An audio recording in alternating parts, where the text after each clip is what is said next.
All right, so we're diving deep today Okay. into Revelation chapter 12. Sounds good. A lot of symbolism in this chapter. It is. Yeah, pretty wild stuff. Mm. Verses 1 through 17 we're going to be looking at today. Okay.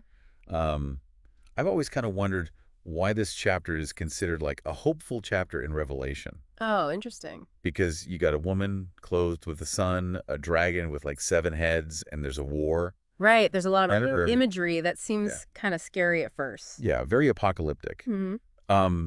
So how do we get hope out of that? Yeah, well, I think that's the thing about Revelation is it uses all this wild imagery Right. to get at some really deep truths, about good and evil and about our struggles with faith and ultimately, God's purposes winning out in the end. Okay, so let's start with the woman. She's clothed with the sun, with the moon under her feet, and a crown of 12 stars on her head. Yeah. I mean, that's quite an outfit. It's not something you see every day. No. But clearly, a symbolic figure. Right. Right. And scholars have come up with a bunch of different ideas about who she represents. Okay. Some say it's the people of God, Israel, or maybe even like the church as a whole. All right.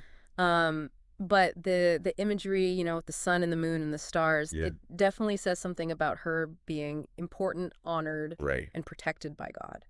Okay, so then you got this dragon, 7 heads, Yeah. 10 horns, 7 crowns. 7. Yep. Like, what is going on with all that? Well, the dragon is pretty much always understood to represent Satan. Right. Or like evil in general. Okay. And the number 7, in the Bible often means like completeness. Yeah. Or perfection. Okay. So some people think the 7 heads could mean that evil is everywhere. Wow. Or that it can take on tons of different forms throughout history. Yeah. Yeah, it's kind of a scary thought, but Yeah.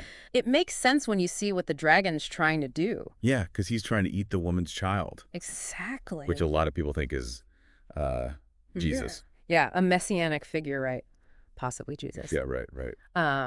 And that kind of reminds you of the stories in the Gospels where Herod's trying to kill Jesus when he's a baby. Right. So it's like this idea that evil is always trying to stop Wow. God's plan, Yeah. from the very beginning. So this isn't just like an earthly thing. Right. We then have a war in heaven. Mm-hmm. Michael and his angels fighting the dragon and his forces. Exactly. And like the craziest thing is that Satan loses. Right. And he's cast down to earth. Yeah. What do you think about that? Like, how does that... Yeah, that has to change how this whole spiritual warfare Yeah. works, right? I think so, because it shows that, like, good wins this big victory in heaven, Okay. but then it's like the battle shifts to earth. Okay. So now Satan's focusing all his energy on us down here, Oh. which is probably why we see so much struggle between good and evil throughout history It's fascinating. and even in our own lives. Okay, so then the dragon's obviously pretty mad. Yeah. He's been kicked out of heaven. He doesn't like that. So he goes after the woman. Mhm. She runs away into the wilderness, Right. and she's protected there for 1,260 days. Yeah, now some people think that wilderness is a real place, Okay. but could it also be like a metaphor? Oh, for sure. What do you think it could represent?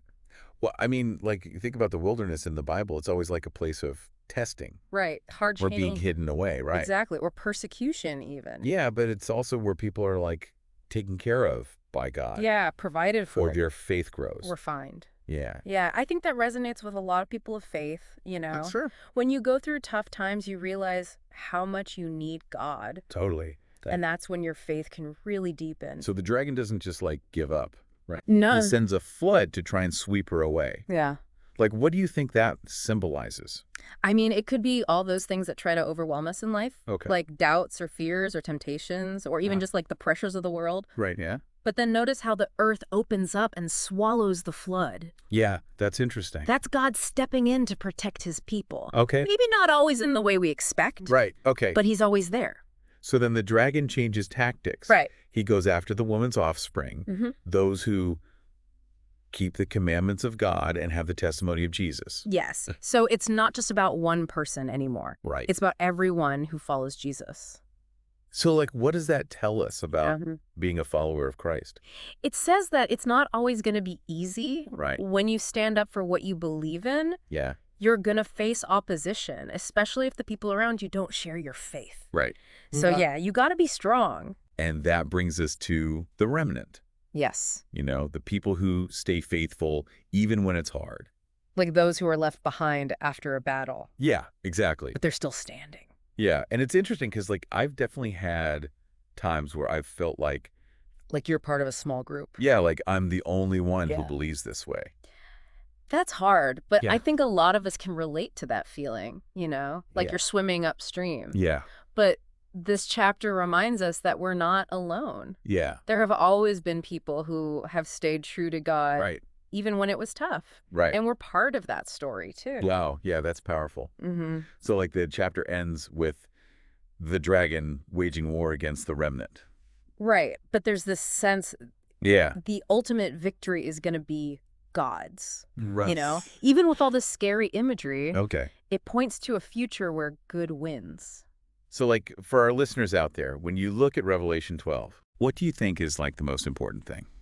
I think for me, Yeah. it's about how resilient people of faith can be. Okay.